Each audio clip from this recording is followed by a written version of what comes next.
ಎಲ್ಲರಿಗೂ ನಮಸ್ಕಾರಗಳು. ನಾವು ಈ ದಿನ ಆಗಸ್ಟ್ 15, 2025 ಪ್ರಚಲಿತ ವಿದ್ಯಮಾನಗಳ ಬಗ್ಗೆ ತಿಳಿದುಕೊಳ್ಳೋಣ. ಆಗಸ್ಟ್ 15, 2025 ನಾವು 79ನೇ ಸ್ವತಂತ್ರ ದಿನಾಚರಣೆಯನ್ನ ಆಚರಿಸಿದ್ದೇವೆ. ಈ ವಿಡಿಯೋದಲ್ಲಿ ಇಲ್ಲಿ ಪಟ್ಟಿ ಮಾಡಲಾದ ಎಲ್ಲ ವಿಷಯಗಳ ಮಾಹಿತಿಯನ್ನ ತಿಳಿದುಕೊಳ್ಳೋಣ. ಈ ವಿಷಯಗಳು ಮುಂಬರುವ ಸ್ಪರ್ಧಾತ್ಮಕ ಪರೀಕ್ಷೆಗಳಿಗೆ ಅತಿ ಉಪಯುಕ್ತವಾಗಲಿವೆ. ಆದ್ದರಿಂದ ವಿಡಿಯೋವನ್ನ ಕೊನೆವರೆಗೂ ವೀಕ್ಷಿಸಿ. ಮೊದಲನೇದಾಗಿ ಅಟ್ಲಾಂಟಿಕ್ ಸಾಗರದಲ್ಲಿ ಭಾರತದ ಸಾಧನೆ ಇಲ್ಲಿದೆ ನೋಡಿ. ಇದು ಅಟ್ಲಾಂಟಿಕ್ ಸಾಗರ ಇಲ್ಲಿದೆ. ಭಾರತವು ಆಗಸ್ಟ್ 2025 ಸಾಗರ ಪರಿಶೋಧನೆಯಲ್ಲಿ ಹೊಸ ಮೈಲಿಗಲ್ಲನ್ನ ತಲುಪಿತು. ಇಬ್ಬರು ಭಾರತೀಯ ಜಲಚರ ವಿಜ್ಞಾನಿಗಳು ಅಟ್ಲಾಂಟಿಕ್ ಸಾಗರದಲ್ಲಿ 4025 ಮೀಟರ್ ಮತ್ತು 5002 ಮೀಟರ್ ಆಳಕ್ಕೆ ಇಳಿದರು.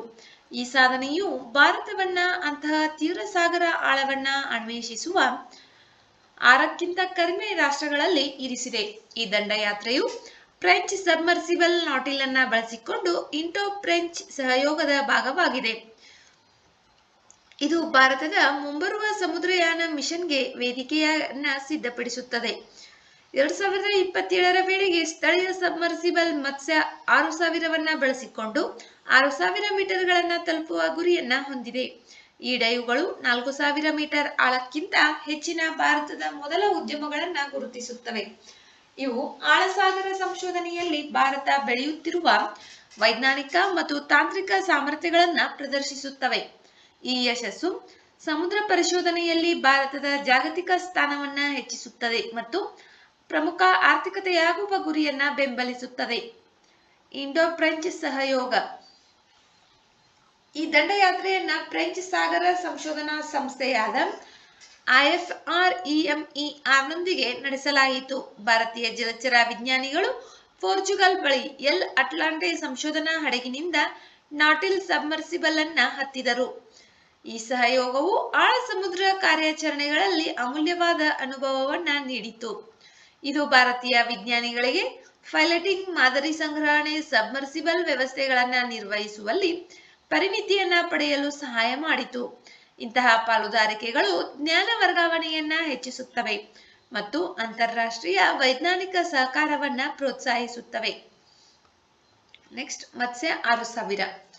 ಇದು ಸಬ್ಮರ್ಸಿಬಲ್ ಆಗಿದ್ದು ಭಾರತದ ಸ್ಥಳೀಯವಾಗಿ ಅಭಿವೃದ್ಧಿಪಡಿಸಲಾದ ಆಳ ಸಮುದ್ರದ ಮಾನವ ಸಬ್ಮರ್ಸಿಬಲ್ ಆಗಿದೆ. ಇದನ್ನು 12 ಗಂಟೆಗಳ ಕಾರ್ಯಾಚರಣೆಯ ಸಹಿಷ್ಣುತೆಯೊಂದಿಗೆ 6000 ಮೀಟರ್ ಆಳವನ್ನ ತಲುಪಲು ವಿನ್ಯಾಸಗೊಳಿಸಲಾಗಿದೆ. ಸಬ್ಮರ್ಸಿಬಲ್ ಟೈಟಾನಿಯಂ ಹಲ್, ಲಿಥಿಯಂ ಪಾಲಿಮರ್ ಬ್ಯಾಟರಿಗಳು, ಅಕೌಸ್ಟಿಕ್ ಸಂವಹನ ಮತ್ತು ತುರ್ತುಪಾರು ಕಾರ್ಯವಿಧಾನಗಳಂತಹ ಸುಧಾರಿತ ವೈಶಿಷ್ಟ್ಯಗಳನ್ನ ಒಳಗೊಂಡಿದೆ. ಯಶಸ್ವಿ ಆದ್ರ ಪ್ರಯೋಗಗಳನ್ನ 2025 ಆರಂಭದಲ್ಲಿ ಪೂರ್ಣಗೊಳಿಸಲಾಯಿತು. 500 ಮೀಟರ್ಗಳವರೆಗಿನ ಆಳವಿಲ್ಲದ ನೀರಿನ ಪ್ರಯೋಗಗಳನ್ನ 2026ಕ್ಕೆ ಯೋಜಿಸಲಾಗಿದೆ. ಆಳವಾದ ಸಾಗರ ಪರೀಕ್ಷೆಗಳು ಮತ್ತು ವೈಜ್ಞಾನಿಕ ಕಾರ್ಯಾಚರಣೆಗಳು 2027-28 ಅನುಸರಿಸುತ್ತವೆ. ನೆಕ್ಸ್ಟ್, ಶಿಬಾ ಮತ್ತು ಪಿಲಾರ್ತ್ ವಾಮನ. ಇದು ಹೊಸದಾಗಿ ಸಂಶೋಧನೆ ಮಾಡಿದಂತಹ ಒಂದು ಏಡಿ ಜಾತಿಯಾಗಿದೆ. ಇದರ ಬಗ್ಗೆ ಮಾಹಿತಿಯನ್ನ ತಿಳಿದುಕೊಳ್ಳೋಣ. ಕೇರಳದ ಪಶ್ಚಿಮ ಘಟ್ಟಗಳಲ್ಲಿ ಹೊಸ ಕುಲ ಮತ್ತು 2 ಹೊಸ ಜಾತಿಯ ಸಿಹಿನೀರಿನ ಏಡಿಗಳನ್ನ ಕಂಡುಹಿಡಿಯಲಾಗಿದೆ. ಇವು ಸಿಹಿನೀರಿನ ಏಡಿ ಕುಟುಂಬವಾದ ಗೆಕಾರ್ಸಿನೋಸಿಡೆಗೆ ಸೇರಿವೆ. ಕಾಸರಗೋಡಿಯ ಶಿಬೇಯಂ ಕುಲದ ಹೆಸರು ಕೇರಳದ ಉತ್ತರ ಜಿಲ್ಲೆಯಾದ ಕಾಸರಗೋಡ್ನಿಂದ ಬಂದಿದೆ. ಇದು ಕಂದು ಕಿತ್ತಳೆ ಬಣ್ಣದ ಕ್ಯಾರಪೆಸ್ ಅನ್ನ ಹೊಂದಿದ್ದು ಅನೇಕ ಕಪ್ಪು ಚುಕ್ಕೆಗಳು ಮತ್ತು ಕಪ್ಪು ಚುಕ್ಕೆಗಳೊಂದಿಗೆ ಕಿತ್ತಳೆ ಉಂಗುರಗಳನ್ನ ಹೊಂದಿದೆ. ಪಿಲಾರ್ತ ವಾಮನವನ್ನ ವಿಷ್ಣುವಿನ ಅವತಾರವಾದ ವಾಮನ ಹೆಸರಿನಿಂದ ಹೆಸರಿಸಲಾಗಿದೆ. ಇದು ಅದರ ಸಣ್ಣ ಗಾತ್ರವನ್ನ ಸೂಚಿಸುತ್ತದೆ. ನೆಕ್ಸ್ಟ್, ಗರುಡ ದೃಷ್ಟಿ. ಮಹಾರಾಷ್ಟ್ರದ ಮುಖ್ಯಮಂತ್ರಿಯಾದಂತಹ ದೇವೇಂದ್ರ ಫಡ್ನವೀಸ್ ಅವರು ಆನ್ಲೈನ್ ದ್ವೇಷ, ತಪ್ಪು ಮಾಹಿತಿ, ಸೈಬರ್ ಅಪರಾಧವನ್ನ ನಿಗ್ರಹಿಸಲು ನಾಗ್ಪುರದಲ್ಲಿ ಗರುಡ ದೃಷ್ಟಿ ಸಾಮಾಜಿಕ ಮಾಧ್ಯಮ ಮೇಲ್ವಿಚಾರಣೆ ಮತ್ತು ಸೈಬರ್ ಗುಪ್ತಚರ ಯೋಜನೆಯನ್ನ ಆರಂಭಿಸಿದರು. ಈ ಕಾರ್ಯಕ್ರಮದ ಸಂದರ್ಭದಲ್ಲಿ ಸೈಬರ್ ಅಪರಾಧ ಪ್ರಕರಣಗಳಿಂದ ಚೇತರಿಸಿಕೊಂಡ 10 ಕೋಟಿ ರೂಪಾಯಿಗಳನ್ನ ಬಲಿಪಶುಗಳಿಗೆ ವಿತರಿಸಲಾಯಿತು. ದ್ವೇಷದ ಪೋಸ್ಟ್ಗಳು, ಭಾರತ ವಿರೋಧಿ ಪ್ರಚಾರ, ಜಾತಿ ಒತ್ತಡದ ವಿಷಯ ಮತ್ತು ಆನ್ಲೈನ್ ಮಾದಕ ವಸ್ತು ಮಾರಾಟವನ್ನ ಪತ್ತೆ ಹಚ್ಚಲು ಈ ಉಪಕರಣವನ್ನ ಪೊಲೀಸರಿಗೆ ಸಹಾಯ ಮಾಡುತ್ತದೆ. ರಾಜ್ಯಾದ್ಯಂತ ಕಾನೂನು ಮತ್ತು ಸುವ್ಯವಸ್ಥೆಯನ್ನ ಬಲಪಡಿಸಲು ಇದನ್ನು ಇತರ ಘಟಕಗಳಿಗೆ ವಿಸ್ತರಿಸಲಾಗುವುದು.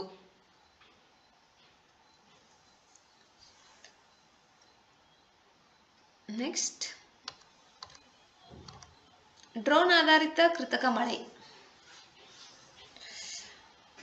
ರಾಜಸ್ಥಾನದಲ್ಲಿ ಭಾರತದ ಮೊದಲ ಡ್ರೋನ್ ಆಧಾರಿತ ಕೃತಕ ಮಳೆ ಪ್ರಯೋಗವನ್ನ ರಾಮ್ಗಢ್ ಅಣೆಕಟ್ಟಿನಲ್ಲಿ ಪ್ರಾರಂಭಿಸಲಾಯಿತು.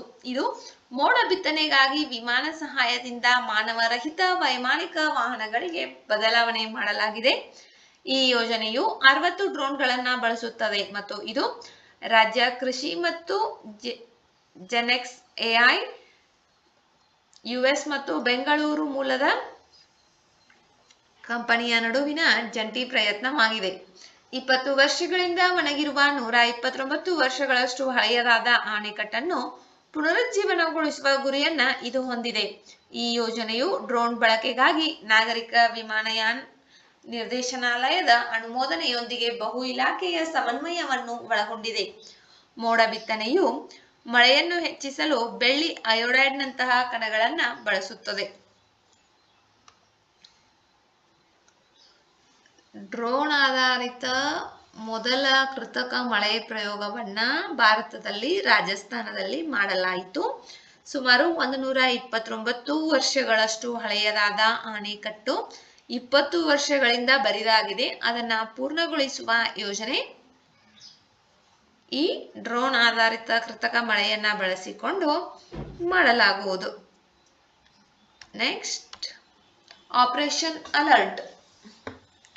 ಸ್ವಾತಂತ್ರ್ಯ ದಿನಾಚರಣೆಯ ಮೊದಲು ಭದ್ರತೆಯನ್ನ ಬಲಪಡಿಸಲು ಗಡಿ ಭದ್ರತಾ ಪಡೆ ಬಿಎಸ್ಎಫ್ ಆಗಸ್ಟ್ 11ರಿಂದ 17ರವರೆಗೆ ರಾಜಸ್ಥಾನ್ ಗಡಿಯಲ್ಲಿ ಆಪರೇಷನ್ ಅಲರ್ಟ್ ಅನ್ನ ಆರಂಭಿಸಿದೆ. ಸಂಭಾವ್ಯ ಬೆದರಿಕೆಗಳನ್ನ ಎದುರಿಸಲು ತೀವ್ರವಾದ ಗಸ್ತು ಡ್ರಿಲ್ಗಳು ಮತ್ತು ಪ್ರಮಾಣಿತ ಕಾರ್ಯಾಚರಣಾ ವಿಧಾನಗಳ ವಿಮರ್ಶೆಯನ್ನು ಈ ಕಾರ್ಯಾಚರಣೆಯು ಒಳಗೊಂಡಿದೆ. ಸುಧಾರಿತ ಗೆಜೆಟ್ಗಳನ್ನ ಬಳಸಿಕೊಂಡು ಮೇಲ್ವಿಚಾರಣೆ ಮತ್ತು ಪ್ರತಿ ಯೋಜನೆಯ ಮೂಲಕ ಕಟ್ಟುನಿಟ್ಟಾದ ಗಡಿ ನಿರ್ವಹಣೆಯನ್ನು ಜಾರಿಗೆ ತರುವುದು, ಸನ್ನದ್ಧತೆಯನ್ನ ಸುಧಾರಿಸುವುದು ಬಿಎಸ್ಎಫ್ನ ಗುರಿಯಾಗಿದೆ. ಆಪರೇಷನ್ ಅಲರ್ಟ್ ಆಗಸ್ಟ್ 11ರಿಂದ 17ರವರೆಗೆ ರಾಜಸ್ಥಾನದ ಗಡಿಯಲ್ಲಿ ಭದ್ರತೆಯನ್ನ ಕಾಪಾಡಿಕೊಳ್ಳಲು ಗಡಿ ಭದ್ರತಾ ಪಡೆ ಆರಂಭಿಸಿದ ಒಂದು ಕಾರ್ಯಾಚರಣೆಯಾಗಿದೆ. ನೆಕ್ಸ್ಟ್, ಹೆಪ್ಟಾಪ್ಲೂರಮ್ ಅಸಾಮಿಕಮ್. ವಿಜ್ಞಾನಿಗಳು ಇತ್ತೀಚೆಗೆ ಅಸ್ಸಾಂನ ದಿಮಾ ಹಸಾವೋ ಮತ್ತು ಪಶ್ಚಿಮ ಕಾರ್ಬಿ ಆಂಗ್ಲಾಂಗ್ ಜಿಲ್ಲೆಗಳಲ್ಲಿ ಹೆಪ್ಟಾಪ್ಲೂರಮ್ ಅಸಾಮಿಕಮ್ ಎಂಬ ಹೊಸ ಸಸ್ಯ ಪ್ರಭೇದವನ್ನ ಕಂಡುಹಿಡಿದಿದ್ದಾರೆ. ಇದು ಅಲಂಕಾರಿಕ ಛತ್ರಿ ಸಸ್ಯವನ್ನ ಒಳಗೊಂಡಿರುವ ಅರಾಲಿಸಿಯಾ ಕುಟುಂಬದಿಂದ ಬಂದ ಹಚ್ಚ ಹಸಿರಿನ ನಿತ್ಯ ಹರಿದ್ವರ್ಣ ಪೊದೆ ಸಸ್ಯವಾಗಿದೆ. ಇದು 1.2 ಸೆಂಟಿಮೀಟರ್ ಅಗಲದ ಕಿರಿದಾದ ಈಟಿಯ ಆಕಾರದ ಚಿಗುರೆಲೆಗಳನ್ನ ಹಸಿರು ಹಳದಿ ಬಣ್ಣಕ್ಕೆ ಬದಲಾಗಿ ನೇರಳೆ ಹೂವುಗಳನ್ನ ಹೊಂದಿದೆ. ಇದರ ಜನಸಂಖ್ಯೆಯು ತುಂಬಾ ಚಿಕ್ಕದಾಗಿದೆ ಮತ್ತು ಸ್ಥಳೀಯವಾಗಿದೆ. ಇದನ್ನು international union for conservation of nature IUCN ನಿಂದ ಡೇಟಾ ಡೆಫಿಷಿಯೆಂಟ್ ಎಂದು ಪಟ್ಟಿ ಮಾಡಲಾಗಿದೆ. ನೆಕ್ಸ್ಟ್, ಡಾರ್ಕ್ ಈಗಲ್ ಹೈಪರ್ಸೋನಿಕ್ ಕ್ಷಿಪಣಿ. ಆಸ್ಟ್ರೇಲಿಯಾದಲ್ಲಿ ನಡೆದ ಟ್ಯಾಲಿಸ್ಮನ್ ಸೇಬರ್ ಮಿಲಿಟರಿ ಕವಾಯತುಗಳ ಸಮಯದಲ್ಲಿ ಯುನೈಟೆಡ್ ಸ್ಟೇಟ್ಸ್ ತನ್ನ dark eagle long range hypersonic weapon ಅನ್ನ ನಿಯೋಜಿಸಿತು. ಡಾರ್ಕ್ ಈಗಲ್ ಹೈಪರ್ಸಾನಿಕ್ ಕ್ಷಿಪಣಿ ವ್ಯವಸ್ಥೆಯನ್ನ ಯುನೈಟೆಡ್ ಸ್ಟೇಟ್ಸ್ ಅಭಿವೃದ್ಧಿಪಡಿಸಿದೆ. ಪ್ರವೇಶ ವಿರೋಧಿ ರಕ್ಷಣೆಗಳನ್ನ ಭೇದಿಸಲು ಮತ್ತು ತ್ವರಿತ ನಿಖರ ದಾಳಿಗಳನ್ನ ನೀಡಲು ಕಾರ್ಯತಂತ್ರದ ದಾಳಿ ಕಾರ್ಯಾಚರಣೆಗಳಿಗಾಗಿ ಇದನ್ನು ವಿನ್ಯಾಸಗೊಳಿಸಲಾಗಿದೆ. ಭೂ ಆಧಾರಿತ ಆಯುಧವು 2735 ಕಿಲೋಮೀಟರ್ ದೂರದವರೆಗಿನ ಗುರಿಗಳನ್ನ ಹೊಡೆಯಬಹುದು.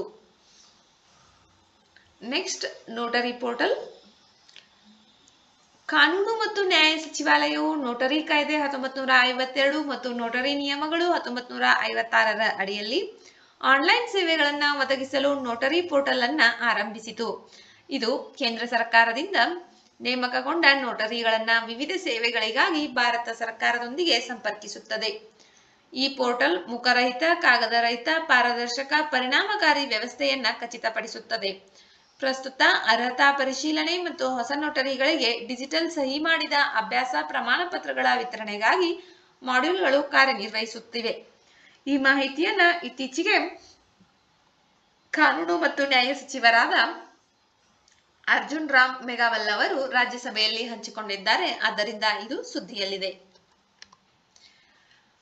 ವಿಡಿಯೋದಲ್ಲಿರುವ ಮಾಹಿತಿ ಉಪಯುಕ್ತವೆನಿಸಿದರೆ ವಿಡಿಯೋಗೆ ಒಂದು ಲೈಕ್ ಮಾಡಿ. ಮತ್ತಷ್ಟು ಮಾಹಿತಿಗಾಗಿ ನಮ್ಮ ಚಾನೆಲ್ನಲ್ಲಿರುವ ವಿಡಿಯೋಗಳನ್ನ ವೀಕ್ಷಿಸಿ. ಮುಂಬರುವ ವಿಡಿಯೋಗಳು ಮತ್ತು ಮಾಹಿತಿಗಾಗಿ ನಮ್ಮ ಚಾನೆಲ್ ಅನ್ನು ಸಬ್ಸ್ಕ್ರೈಬ್ ಮಾಡಿಕೊಳ್ಳಿ. ನಿಮ್ಮ ಸ್ನೇಹಿತರೊಂದಿಗೆ ಹಂಚಿಕೊಳ್ಳಿ. ಧನ್ಯವಾದಗಳು.